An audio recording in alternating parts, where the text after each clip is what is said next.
Voila. There we go.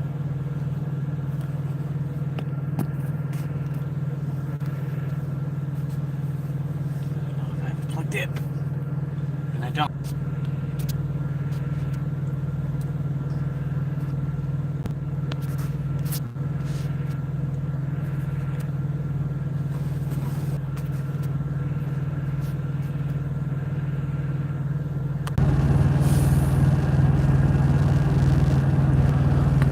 So,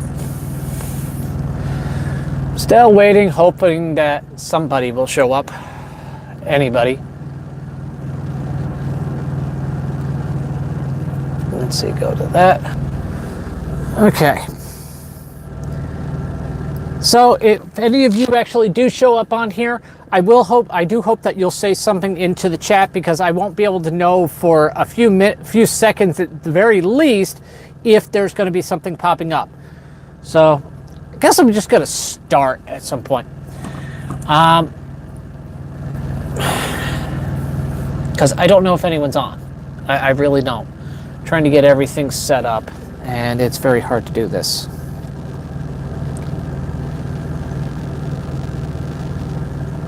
Okay.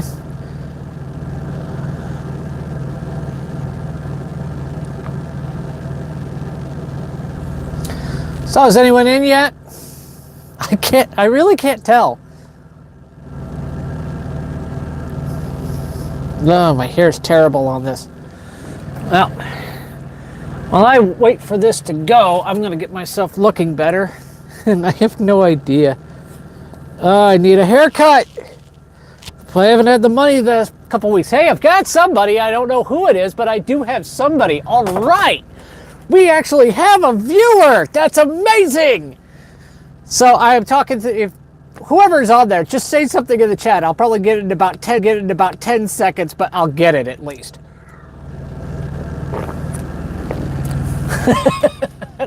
Welcome, Tyler. Welcome to the channel. This is called What the Truck, and this is my own little live stream. This is the first actual real episode of this. I did a test last week with a couple friends to see if the concept at least worked, and the concept of it worked fine. I'm doing this straight from my cell phone.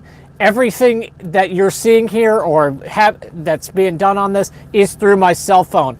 And somebody had already said, RIP to my data plan. Well, I don't have to worry about that on my data plan because I have an unlimited data plan with this. So don't have to worry about it.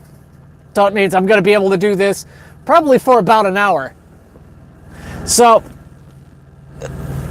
anyway, I'm going to probably just be talking about all sorts of different things. More than likely, it's going to go into a rant because that's usually how I do things. I usually get angered over something and then just keep going from there. I intend to try and have this for about an hour show each time, but we'll see what happens. I wanted to have a lot more prep into this, but I didn't have the time today, so I'll have to figure it out and on the fly. So if you'll notice, I'm drinking one of my Gatorades here. And I actually like these. I like these a lot. These little, these are the 20-ounce ones. You're well aware of my rants. Okay, that's good. So these are the 20-ounce ones, and they usually come in those 8-packs, you know, with the plastic rings around them. I have a funny little story about these things. I went to this one convention in San Jose, California, and if you know me well enough as Raven, you probably know which convention I'm talking about. Well, we were at it was the Doubletree Hotel, and I happened to have a block of 4 rooms that year. You know, when you're a defense contractor like I was at the time, you can pretty much pay for whatever you want. And so I had a block of 4 rooms, and I had a bunch of people that were rooming with us. Well, just below the middle room, because we had a set, it almost looked like a Tetris piece. We had 3 on one side and then 1 right straight across, so it was an L shape. Well, the middle room on this side, welcome to whoever just showed up, the middle one on that side, just below them, and ours, because we were on the 3rd floor, all of those had balconies. So we went out onto the balcony, and the 2nd floor balcony, I looked down, because I could see it from an angle, there happened to be one of those 8-packs of Gatorade, and I think it was the fruit punch flavor, sitting outside. Now, one thing that I've learned with some of the people that I'm with is if you just talk and say certain things that are going in your head, somebody's going to want to do it. So I had an idea. They're like, what do you want? What are you doing, Raven? I'm like, if only we had a length of rope and like a hook, like a coat hanger, we could probably snag that and pull that up. And my friend that's with me, Sabriel, if anybody knows who Sabriel is, short for Sab, he stops, goes back to the third room, comes back, and has a length of rope. It looked like there was the stuff from a fast rope type of thing. And he just pulls it up like, I have the rope. Now let's see if we can find a hanger. He actually goes and gets one of the hangers from the hotel closet. And it's one of those big wooden and metal ones. Hooks it on there. And now for the next 15 to 20 minutes, we are fishing this thing out the window, out the balcony, down, and, oh, hi, Cosette, welcome, down to the ground and trying to pull it up. We were literally doing this for, like I said, for about 15 minutes. And no one was in the room. We knew that nobody was actually in this room at the time. Even though the lights were on, nobody was paying attention. So we tossed down this hanger, and like I said, it's back and forth, back and forth. We're not thinking we're actually going to catch it. All of a sudden, we toss one down, and the way we had to do it, you had to toss it down, and it was on this edge of it. So our balcony is right here. We had to toss it over right down to here to try and catch this. All of a sudden, we pull. There's weight. Did we actually get it? I'm like, and I forget who had it. I think Sabriel had the rope at this point. I'm not sure. I don't remember. And he starts pulling. He's like, I've got it. I'm like, bullshit. The hell you do. Bullshit, you've got this. And he's like, feel it. And I pull it. There's weight. There's a lot of weight. I'm like, oh gosh, did we just do this? We pull it, and I look down, and I can see the Gatorade coming out from the balcony and going up. Now, what we're worried about is when it hits the bottom of our balcony, is it going to catch? Didn't catch. Slid up. We pulled this whole thing all the way up. There was about at least 6 of them on there. So now we're dying laughing that we actually did this. We bring it into the hotel room. We've just literally stolen something from somebody else's convention floor room. Don't care. We're going to give it back. It's the fun of this. And we're like, what do we do? What do we do? So we go over, and like most good hotels, they have stationery and a pen there. So I take out one of the pieces of stationery and write on there, sorry, we were bored. Fold that up, slip it between the plastic holders on one of the bottles. Then I had Sabriel go down to his room and put it down. All right, no problem. Have a good night. Try to get some more people in here. And I throw this down, they throw it down, and we put it completely to the other side of the porch. It's on the other side of this balcony, and we wait. Nothing happens for about a day or two, at least 2 days. So we don't think anything of it. It's like, okay, no one's ever going to see this joke. They're going to see this like 3 or 4 days after the convention is over, if they ever see it. Well, this convention happened to, at the time, be able to do a live TV broadcast for their variety show that they would do. And they had it go through all of the TVs of the convention. So you didn't have to go down to some big room to watch all of this. Well, as they're doing it, me and the group of us that we had, there were probably about 15 of us watching from the TVs there. And we're watching all these different acts, including some that we hated, some that we liked. One was actually a friend of ours, a guy that was a a piano player. He's actually known as a DJ. Goes by the name of Bucktown. If anybody that's watching this knows who that is, you know who I'm talking about. Welcome to whoever just showed up. Hey, Russ, welcome. Welcome to the stream. I'm talking about an episode from one. I'm talking a story from one of the conventions I went to. I don't know if you went to this. I don't believe you did, Russ. But I'm getting about to the end of the story. But this whole stream is going to go up and be saved. So I'm going to actually publish this one unlike the last one. So, like I said, we're sitting around and waiting for, you know, the end of this entire variety show to end. And Bucktown had been to my DJing, my room party that I had done. And this actually gave us a little bit of entertainment because he played a medley of different songs on the keyboard in full suit with the hands on. So he's playing this. He played, it looked like it was almost an entire set of songs that I had played on my stream and when I used to DJ and stuff. Russ, you know this because you used to be at some of my parties, so you know about this, especially when we were on Second Life. So he's playing them, and the last one he ended with, I think, was Caramel Dancing. Just played it, and we're just dying laughing. They get to the end, and this is the part where they're going to tell who the con chair is for the next year. And they mentioned who it is. Now, most of the time, I don't care who the convention chair is. I really don't, because to me, it doesn't make any difference who the convention chair is. Hey, it's going to be the one guy that's going to be ruining his whole weekend to get to play this all for you. All right, fine. Then they said, and this is the convention chair president for the next year, and if anyone wants to come up and for refreshments, come to room such and such on the second floor. And all of us just stopped. They're like, wait, what room did he say? And all of us sit there and realize, oh God, we stole this from the next year's con chair. Oh crap. We get outside to the balcony. There's about 4 people that are actually sitting outside on the balcony. And we yell out to them, hey, check the Gatorade. You want a Gatorade? No, check the Gatorade. I don't know if they were drunk or what. They pick it up, and I'm like, look at the note.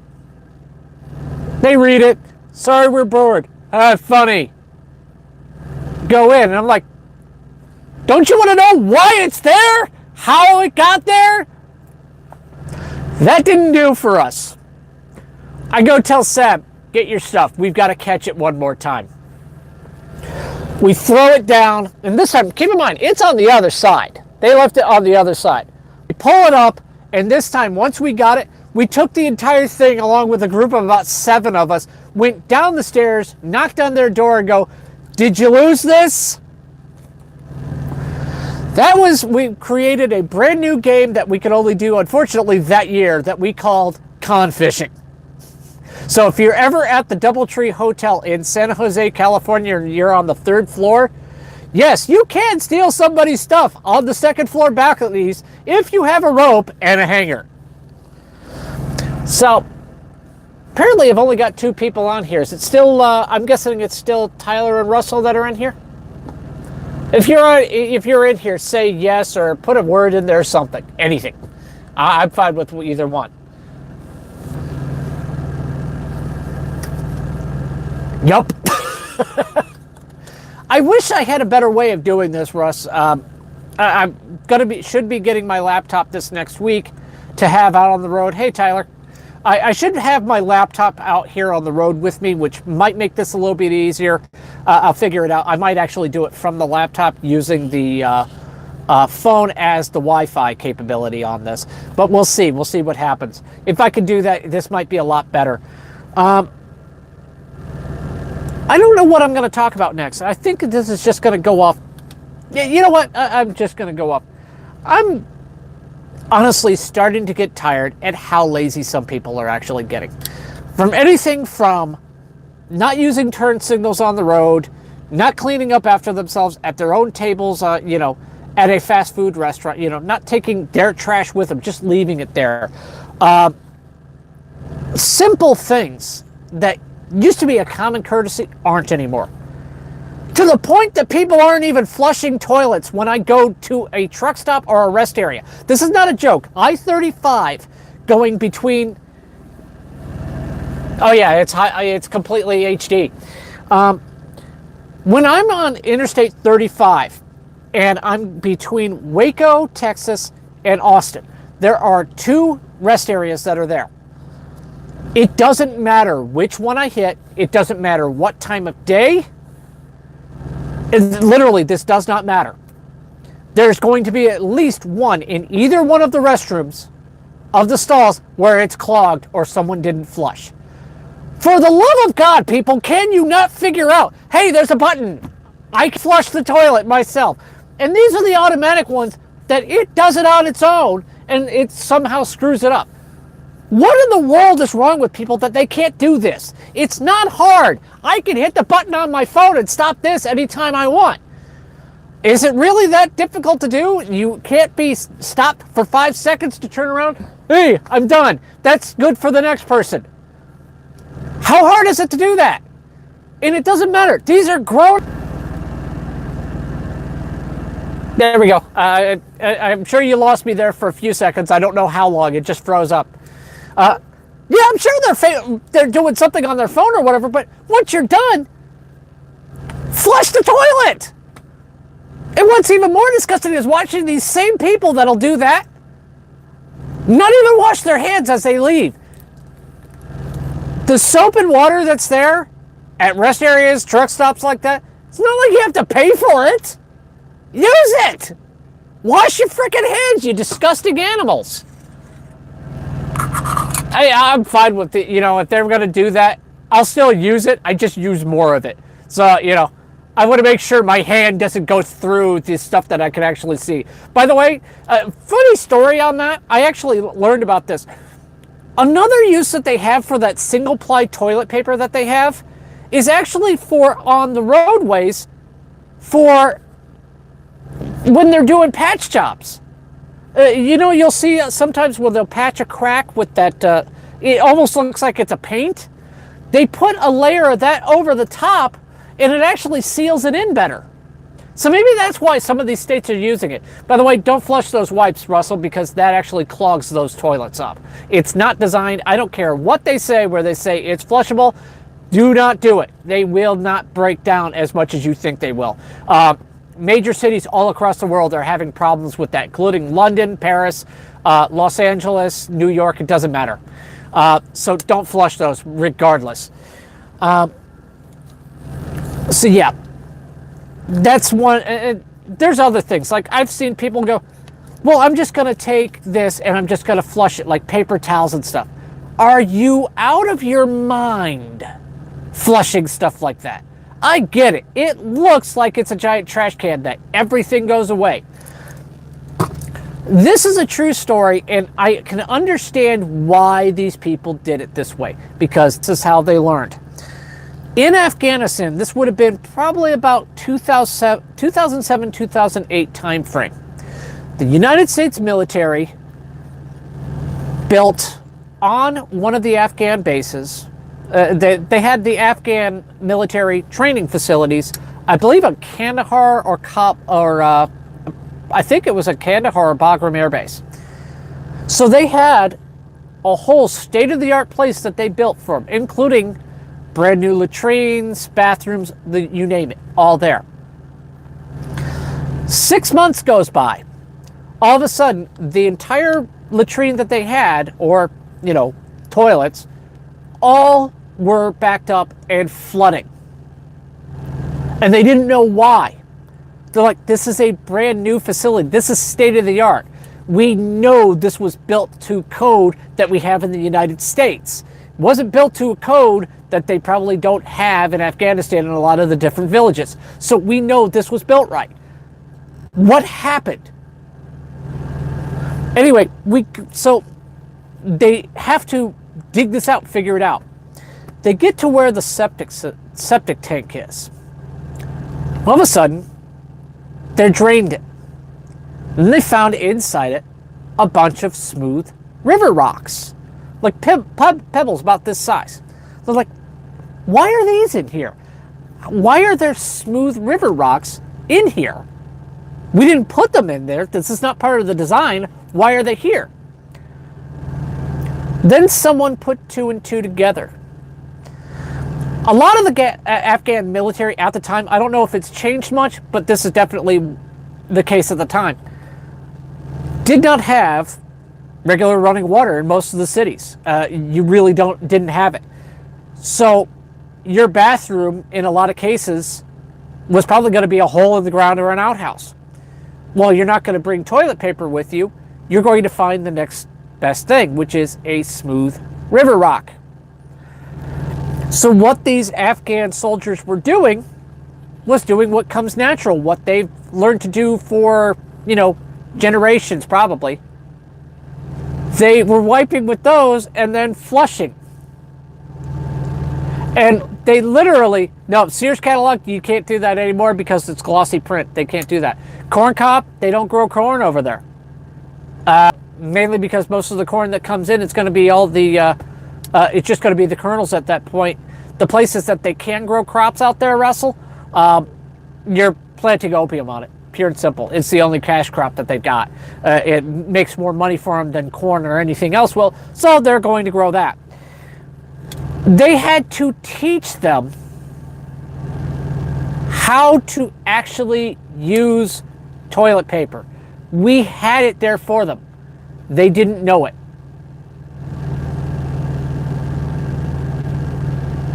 Yeah, there's a lot of food crops, but a lot of areas, Tyler, the time frame, look at the time frame when I said this. This is probably when it was the worst for that area. I mean, this was probably, we were fighting 2 wars at the same time. We were starting to win Iraq, but we hadn't done it yet, which meant most of our focus was still on Iraq and we had forgotten about Afghanistan. So at the time, this was probably the worst that Afghanistan was. And the Taliban was controlling most of Kandahar outside of the cities. They had a complete stranglehold on it. And so that area, which was the most fertile land in all of Afghanistan, because they had irrigation canals that were dug there by us back in the 40s and 50s, mind you. That's a little history. We actually were there 40s, 50s, and 60s, and we dug a bunch of irrigation canals around Kandahar. That's why they have them there to this day. The problem was we didn't dig them deep enough. They have a hard bedrock layer that we didn't dig through, and so they don't drain properly. But you still hold water in them. And as long as you've got water in there, that means you can get water to the crops, and it made it almost perfect for growing opium in these fields. So they literally had to teach them how to use the bathroom properly there at the Afghan National Army facility, the training facility. I had heard of stories in Iraq where they had to teach them how to brush their teeth, stuff like that, because they didn't know how to do it. I don't know how true that is. I heard this from other soldiers, and other soldiers make up stories all the time. We do. We absolutely do. That's something that we do on a regular basis. Why? We've got to have something to, waste our time with. So, I wanted to talk a little bit about having pride in work, and, I was thinking about this earlier today. I work a job where there's a lot of people that just think it's pretty simple to do. I'm a truck driver. How hard could it actually be to be a truck driver? It can't be that hard. You just drive to and from. Russell, I know you know the truth of it because you've done it, but not a lot of people have. You drive to and from areas. That can't be that hard. And there are a lot of people that are in this industry that take that approach. And I've watched people, all across the country, people who talk about, we need to raise our minimum wage, raise it to $15 at different places. I have a problem with this. This isn't a political thing. I have a problem with it because I've seen people that, even at the level that they're making now, and they've been saying this for years, that it's not worth it for them to put in the effort. What I have a problem with, thank you for the like, by the way, what I have a problem with is that they're not taking pride in what they do. I remember my first job. I remember exactly what my first job was. I worked as a stocker for Office Depot. I got the job because a friend of mine went to work there, found out that they were hiring for a remodel and needed a lot of people. So I immediately applied and got the job. I asked for $7 an hour. Literally, I asked for $7 an hour and I got $6.40. And at the time, I will tell you the time frame, this was 1998. Okay? So, give me a moment. I got to get a drink here. By the way, if you're trying to save some money and you're out on the road, these work great. I get the 8-packs from H-E-B, and I think this week it would have been about, it would have been 2 of those 8-packs for $5. You can't really beat that. 16 of these for $5.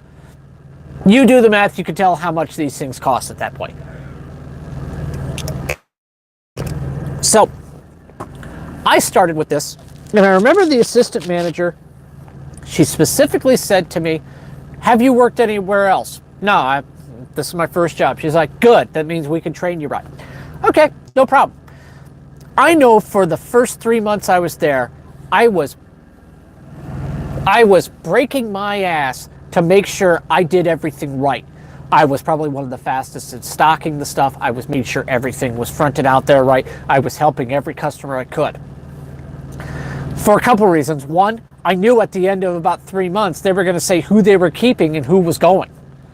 So I wanted to keep that job. I actually liked working there. And all the people that talk about how it's low pay, I don't know about you, unless you were with a family that was rich, most kids usually had an allowance. And if you were in a family that didn't have that, hey, you obviously weren't getting much money in for your own spending money. You had to ask for it, you know? So it's still more than that. Minimum wage is not meant to be the be-all, end-all job. You're supposed to do better and go to a different one. There's another friend of mine that works at a Walmart. And they go, both of you probably know who it is. They go by Rafi. So you'll talk about that. I'm not going to go through all of their different names, mainly because I'm not going to have just one specific set of people watch these. I'm going to have family watching these too. Family and friends that I know from other things watching these. So this is going to be, general public is going to be watching these. Anyway, he was complaining and saying that Walmart is just, they're built by Satan because of hours he's getting and everything else. So I asked him, I told him, I'm like, Walmart's not that bad. I mean, yeah, they don't pay the best to their people, but it's still a job. And he goes, yeah, but they don't pay me much. They're not making, I'm not making full time here. I'm like, okay. So let me ask, and I started asking him different questions. I asked him, okay, so are you helping all your customers? Yeah, I'm helping all of them. How many compliments are you getting? Oh, I get compliments all the time. Are they telling the manager? Or are they just telling you? Does that make a difference? I'm like, it absolutely makes a difference. If you have them tell the manager that you're doing good, the management now starts to see that. And I said, let me ask you. You're trying to get full-time, right? But they won't give you a raise, right? Correct? Yeah. Okay.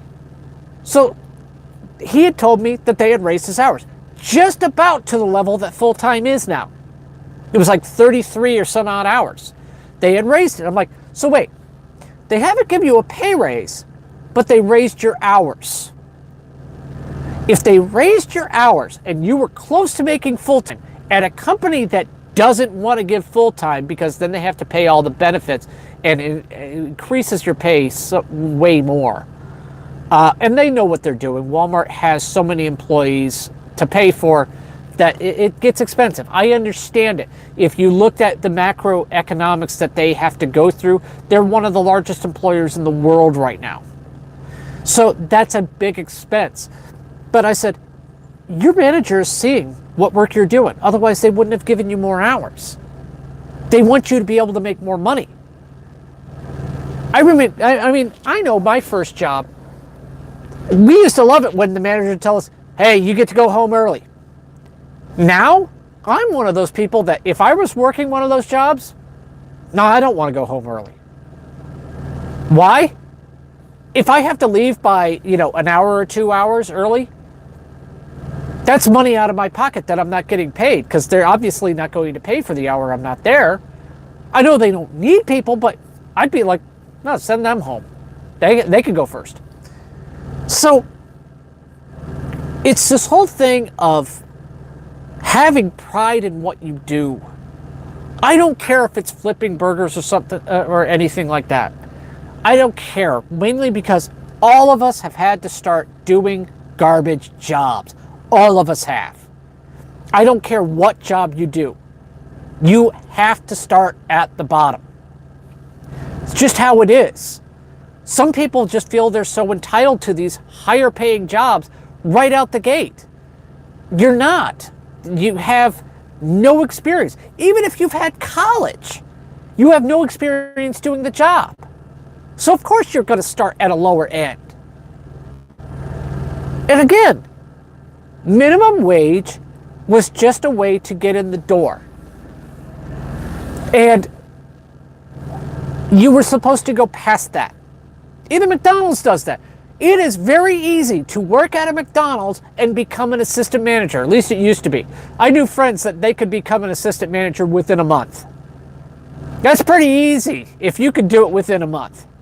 I know from when I worked at Office Depot, I went from making $6.40 an hour, in 3 months I got my first pay raise and went to $6.72. Between the first 3 months being over and my 6th month, I went from being a stocker to now working in the furniture department, and they had to change my pay from $6.72 all the way up to $8.40.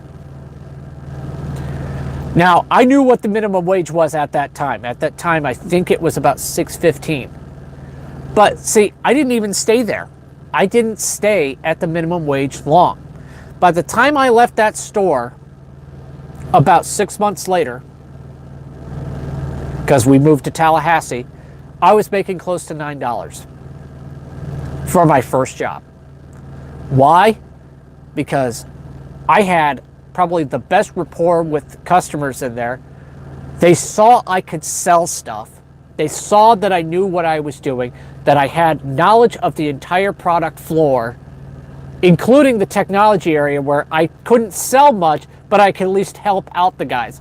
The reason I couldn't sell there, the technology associates that we had, they were all making commission. So I didn't want to sell anything and steal it from them, because then they wouldn't help me on anything else.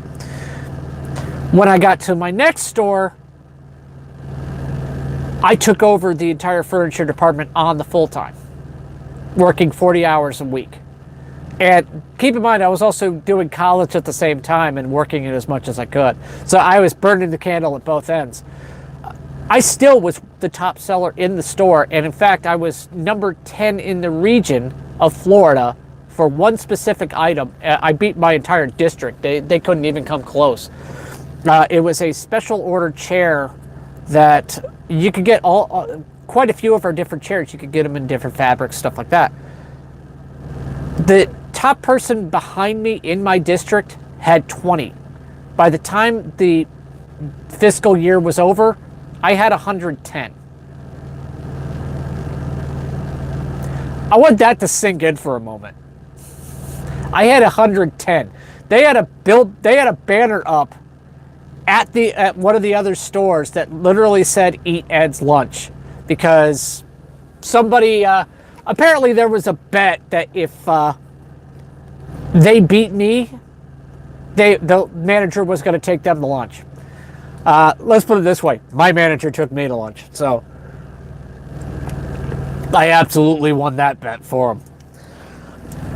Now, coming to this job. This is a job that, out the gate, if you get with a pretty good company to start with, you can easily make, after your first 6 months, For a full year, you can make close to $50,000. This is a job that does not require college. It doesn't require a college degree, and you can be making $50,000 like that. And if you're in areas in Texas where they have the oil markets, where they're doing the fracking, you could be making $70,000 to $80,000. These are true numbers. These are the real numbers. It's very easy to get into this field if you know where to look. I'm going to be doing another set of videos on this. I'm going to be doing an entire other series called Truckonomics, where I talk about a bunch of these different things, including the money that you can make on this and how to get into the industry. Also talking about different products and stuff that I've got out here that could save you money if you're ever on the road. Now, if you saw any of my videos from last week, from the 4th of July, I had 2 of them that were up. We got to 100 subscribers, and if you're not a subscriber, do me a favor and go to the bottom and subscribe to our channel, and also hit the notification button. And if you can, like this video, because all of those help with the metrics and get us better on this. But we had our 100 subscriber video, and I was actually very proud that I finally got to 100 subscribers. We're over that now. We're at 105. I'm trying to get to 1,000 because that's when a lot of the cool stuff on YouTube finally opens up for me. But right now, at least, we've got our custom URL.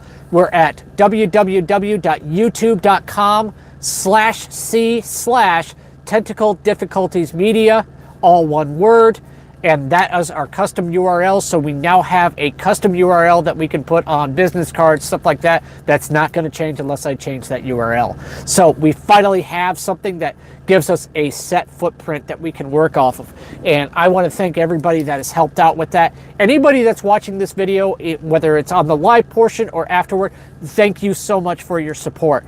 If you wish to support this channel more, take a look over at our PayPal. We have a PayPal me link. It is www.paypal.me/tdmedia. If you would like to support this channel, please donate there. It'll help us a lot to be able to give us better product out and actually be able to do more.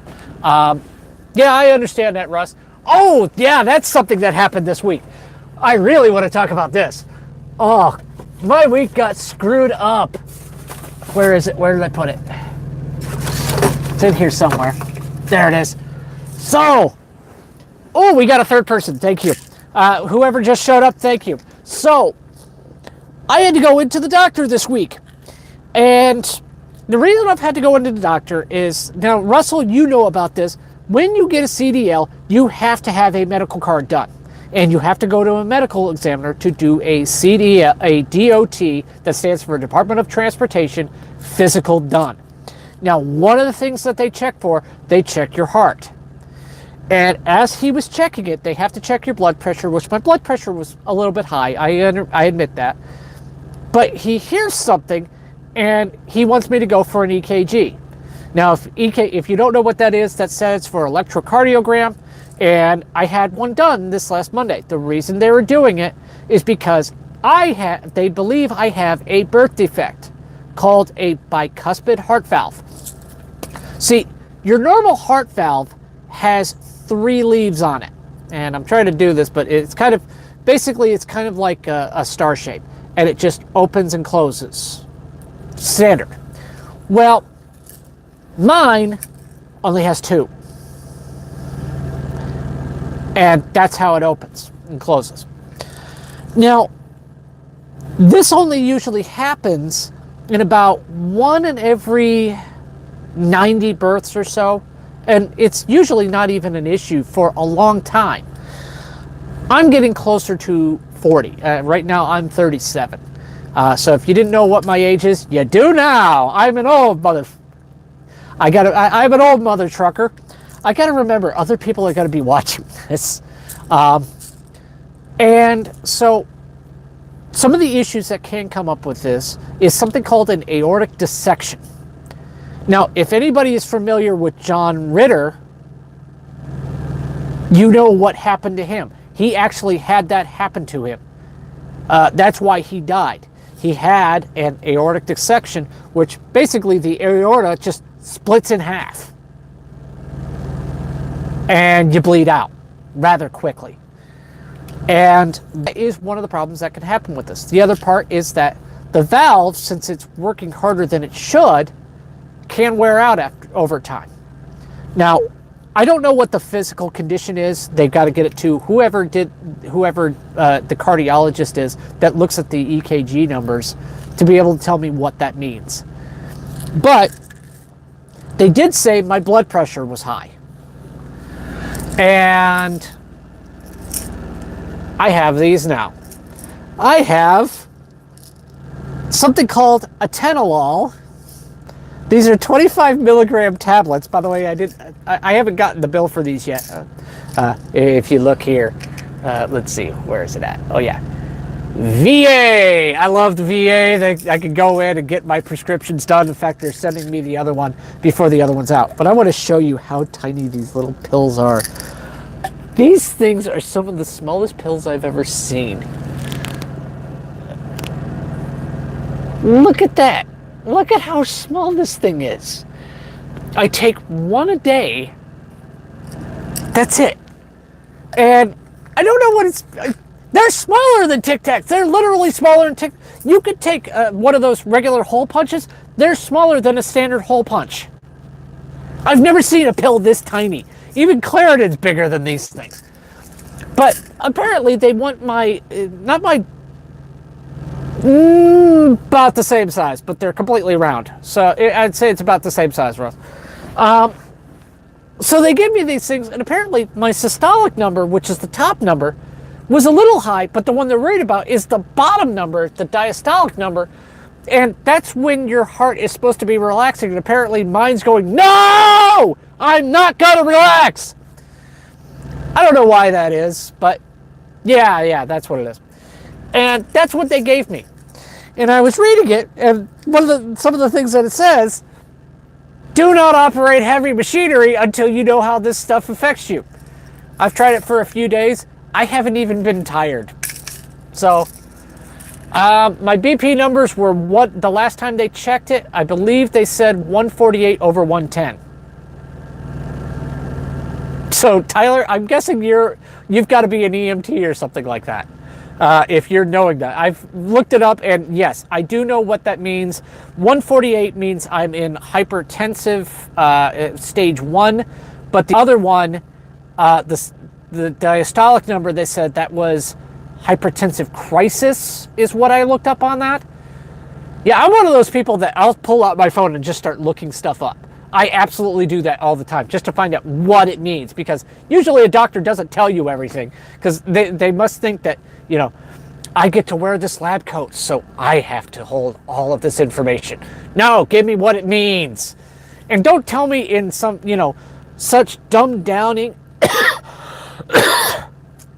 I'm dying, hold on.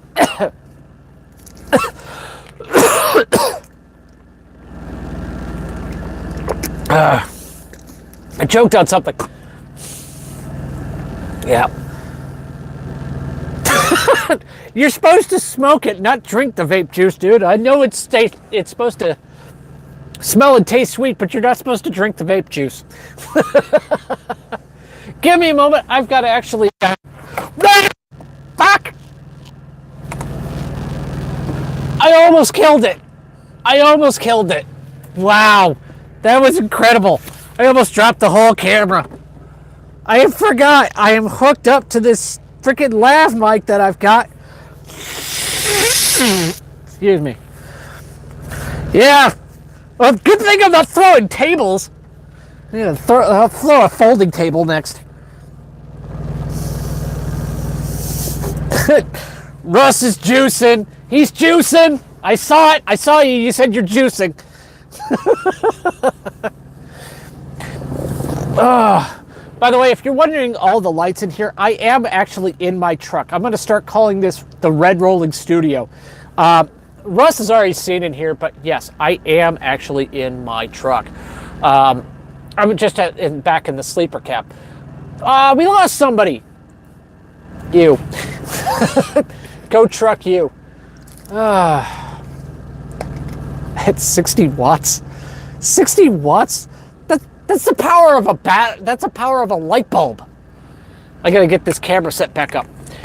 I think I dropped this a bit. There we go. There we go. I don't know how much I lost doing that. So anyway, one thing I've actually seen, now that we have all of these different all of these different electronic cigarettes that are out there, which they're really just electronic nicotine devices. I'm waiting for somebody with a dead battery to start rubbing their feet on carpet, trying to get a static charge to light that thing. Come on, I need something. Someone going over toward a balloon, putting it on their hair. Come on. Oh, I got a puff off of this. I mean, there are people that will just try to bum a cigarette off somebody. I've never seen them try to bum a puff off of a vape yet. So that'll be a new one. And I'm going to make fun of you people with vapes a little bit because you look so cool while you're doing it. I'm sorry, it looks like you're trying to play some giant harmonica.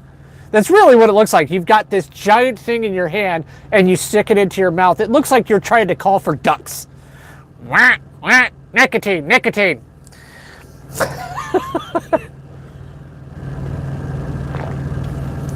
Now, just so you know, I don't smoke. I don't do drugs. I do drink on occasion. I will tell you that I do drink on occasion. So I'm not completely straight-laced. I usually only do it when I'm home on the weekends, mainly because the other reason I don't drink much is mainly my job. If somebody caught me with alcohol near the truck, I could lose my CDL permanently, and I don't want that to happen, so I protect it. So the only time I usually drink is when I'm home on the weekends, and it's usually like a glass of wine at dinner. Pretty straightforward. Honestly, how are you guys liking the stream so far? If you're liking this, tell me about it. And be sure to try to invite other friends. I know you can leave to do that. I don't have another way to do this. If you do like it, just hit the like button. That's a good way to tell me it's working.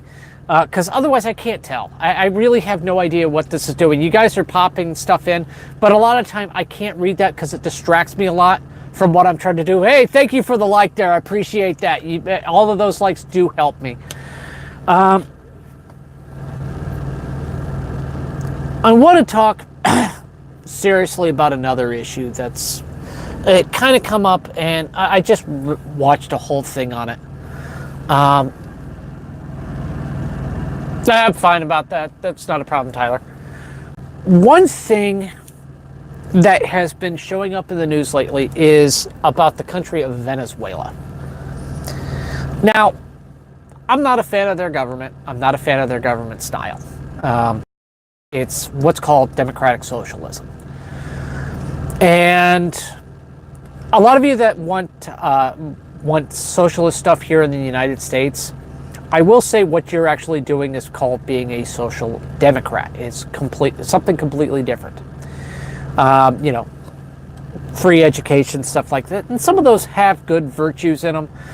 Whether they'll work in the economy and stuff like that, that's neither here nor there. I don't think they'll work, but that's my opinion. Venezuela used to be one of the richest nations in South America. In fact, it was the richest nation in South America up till about 2002. Then a person by the name of Hugo Chavez took over. And the first thing he started doing was taking away the oil industry and putting some of his friends in power in the oil industry. Their main oil industry, you actually know their company name here in the United States. You know them as Citgo. But they have an acronym, it's PDVSA, or PDVSA is how it's called. It's the Petroleum Department of the country of Venezuela is what it really means in Spanish. Venezuelan oil requires experts to work with. Most people think that once you get oil out of the ground, it's very easy to refine it to all the different products you have. That's actually not the case.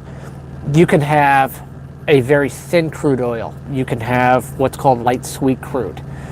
You can have all these different types of it. Venezuela's is a very thick crude oil. It's probably one of the thickest in the world. And it requires very knowledgeable petroleum industry engineers to get the stuff out and do the refining properly. So what happens is their stuff has to usually come to the country that has the biggest oil refining capacity in the world, namely us. Well, BP, Shell, Exxon, all of these different companies had oil drilling operations in Venezuela. At about 2003, 2004, 2005 timeframe, Hugo Chavez took it all over and made it a state entity. The state now controlled it and kicked all the foreign companies out, even though that was the #1 export and the #1 moneymaker for the country of Venezuela. Things were going okay under Hugo Chavez. He was changing some things, but it wasn't really affecting much yet, until near the end of his time, when now they were starting to have some food shortages. Then he passed away. He died from cancer. A guy named Nicolas Maduro comes into power next. Nicolas Maduro is 100% a socialist. Have a good night, Tyler. He was a person that he believed everything that Hugo Chavez was talking about with the quote, Bolivarian revolution. He has now tried to change the Constitution at least 3 separate times to make it so that any other party beside his cannot even run in the elections. They have arrested numerous people. In fact, their lead prosecutor in the country left the country to go to The Hague and put Nicolas Maduro's administration up for crimes against humanity. She was one of the lead prosecutors for their country. She was essentially like the Attorney General. She left to do that, and she claims that there's probably over close to 9,000 deaths that have been caused by just summary executions. Their money is absolutely worthless at this point. They just keep adding zeros to the end of their the bolivars that they have. Food is completely scarce, to the point where there was a video that came out, a leak that came out, watching a group of people that were completely starving, chasing down a cow and bludgeoning it to death with rocks. I can't complain against the people. They're starving. Their infant mortality rate has raised to over 35%, and the death rate for new mothers is closer to 65%. So that means if you go into the hospital to give birth, there's a very high chance you won't come out. They don't have the medications even for surgery, and in fact, one of the things that they tell their people to go in for the surgery is to bring their medications with them, because the hospitals don't have it. All it would take right now is for their oil industry to shut down, and the country goes completely to collapse. That is the only thing that's keeping them going. I want all of you to research this, because if you think that I'm lying about this, you think that I'm talking out my butt, research it, because this is showing what happens when people take the power from a free people, a free society, and turn it into essentially a dictatorial rule. And this is why I'm against socialism, because the form that they have, which is exactly what Marx wrote about, leads to the exact same system that they had in the Soviet Union, leads to what they had under Mao Zedong in China. I'm not saying capitalism and democracy are the best out there, but when there's a communist regime that comes to power, start looking for where the mass graves are. Anyway, I am going to be calling it a night here. I thank all of you that did watch and all of you that are going to watch. Thank you very much for supporting this stream and supporting our channel. All of you have a good night, and I will talk to you later. This is Raven, and this has been What the Truck.